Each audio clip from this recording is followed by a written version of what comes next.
Terima kasih Anda masih di Gelar Perkara hanya di Kompas TV Independen Terpercaya. Saudara, topik lie detector atau hasil tes poligraf menjadi perdebatan yang terus bergulir.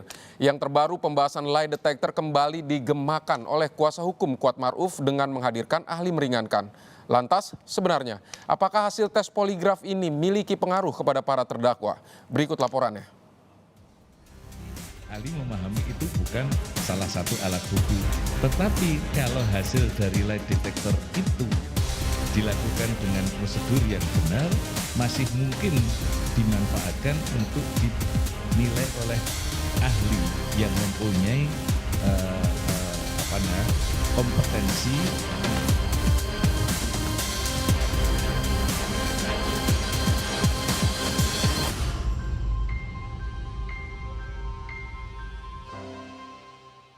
Sudah masuk pekan kedua, topik lie detector atau tes poligraf begitu digandrungi menjadi topik pembahasan di muka persidangan. Dari sebagian kuasa hukum terdakwa yang menghadirkan ahli hukum pidana, ini saling melempar pertanyaan terkait dengan validitas dan juga kegunaan hasil tes poligraf itu sendiri. Dan nyatanya dari ahli memiliki pandangan yang berbeda-beda terkait tes poligraf tersebut.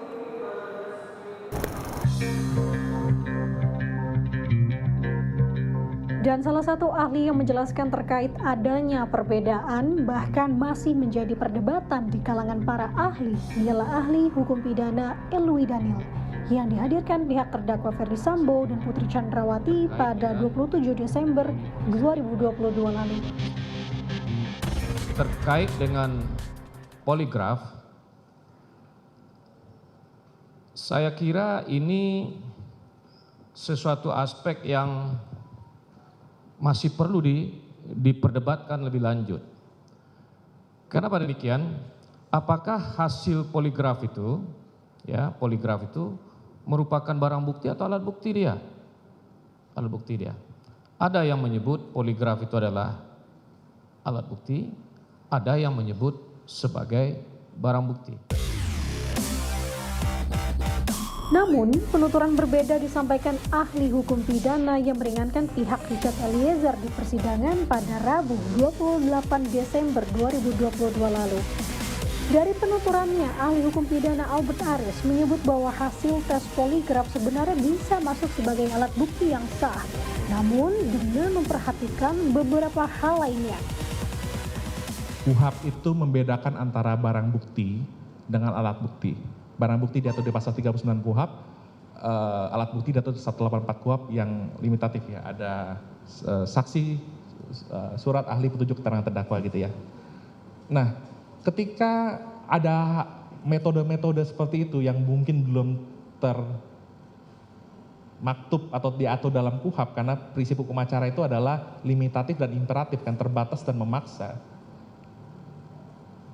Dan kita ketahui bahwa KUHP ini dari tahun 81 tentu sudah banyak tidak update dengan perkembangan terkini, teknologi dan sebagainya.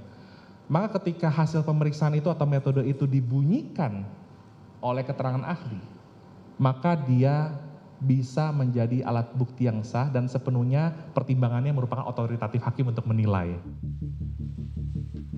Poin terkait keabsahan hasil tes poligraf ini pun senada dengan pernyataan ahli hukum pidana Muhammad Arif Setiawan yang dihadirkan pihak Kuat Ma'ruf pada Senin 2 Januari 2023 lalu.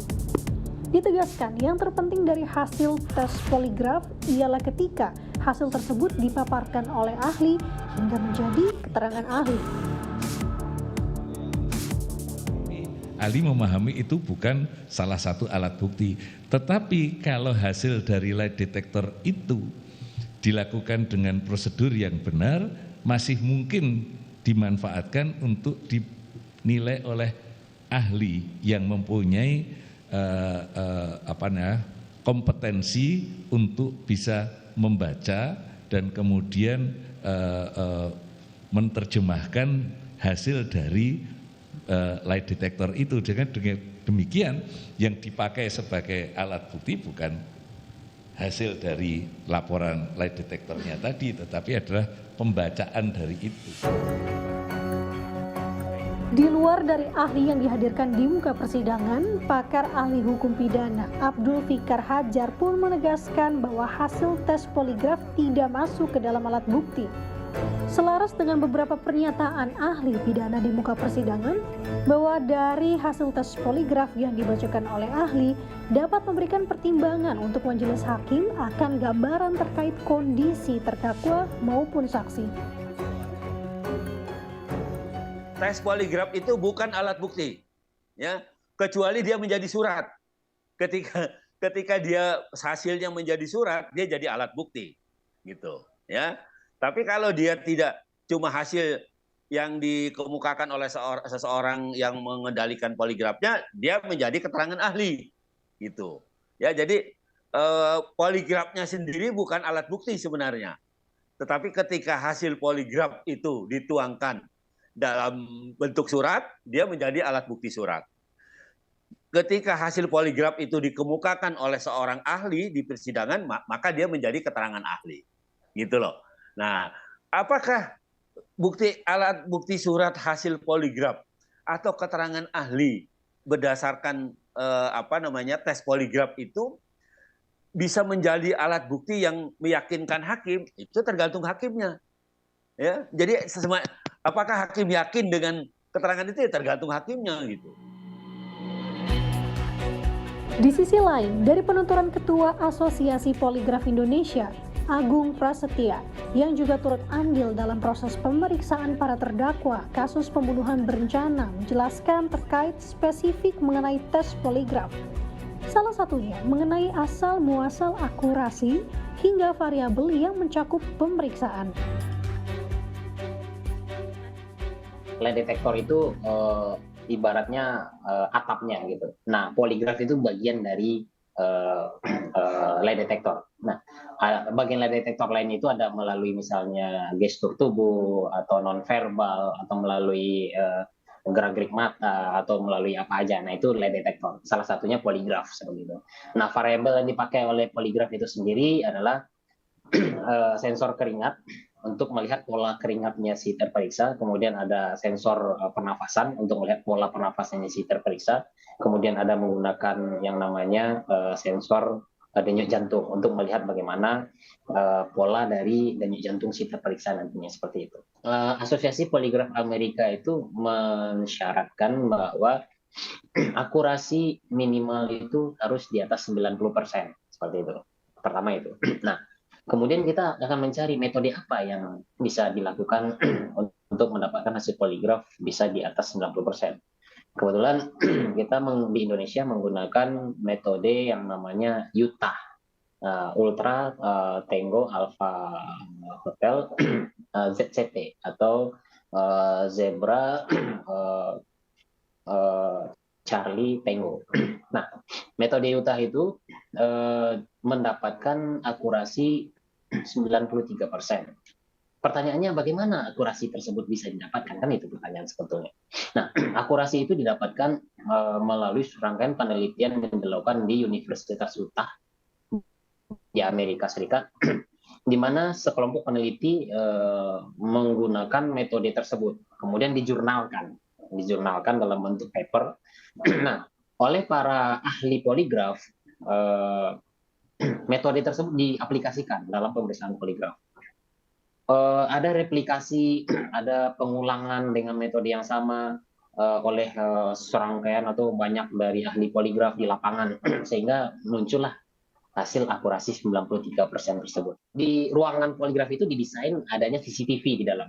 Nah, CCTV itu dapat diberikan akses bagi kuasa hukum di luar ruangan pemeriksaan poligraf, sehingga mereka bisa melihat bagaimana proses pemeriksaan poligraf di dalam tersebut. Yakni pasti tidak ada tekanan di dalamnya, tidak ada kata-kata yang meninggi yang sehingga memberikan suatu penekanan terhadap si terperiksa, nggak ada kata-kata seperti itu. Justru kita melakukannya dengan cara kooperatif. Hakim sendiri dalam menggunakan poligraf itu besar sekali manfaatnya bagi hakim untuk melihat jelas suatu perkara atau suatu perkara gitu kan, suatu perkara kejadian tindak pidana seperti itu. Nah, bagi hakim juga sebagai keyakinan bagi hakim dan juga ada jurisprudensi juga bagi hakim, di mana poligraf juga telah digunakan oleh hakim-hakim sebelumnya di dalam suatu perkara pidana seperti itu. Terakhir, Agung menjelaskan terkait makna hasil tes poligraf di mata hakim. Agung menyebut bahwa hasil tes poligraf memiliki pengaruh yang cukup besar, yang dimana hal tersebut diketahui melihat dari kasus-kasus lain yang menggunakan metode serupa. Dari masing-masing keterangan ahli dapat disimpulkan bahwa hasil tes poligraf secara tidak langsung memiliki pengaruh terhadap tindak lanjut sebuah putusan. Putusan yang dimana semuanya mutlak dipegang dan ada berada di tangan majelis hakim. Cepat atau lambat, vonis akan dijatuhkan kepada para terdakwa. Dan tentunya kita berharap bahwa keadilan akan tampak di akhir persidangan yang cukup panjang dan juga pelik ini. Nanda Aprilia, Andika Ahadiat, Kompas TV, Jakarta.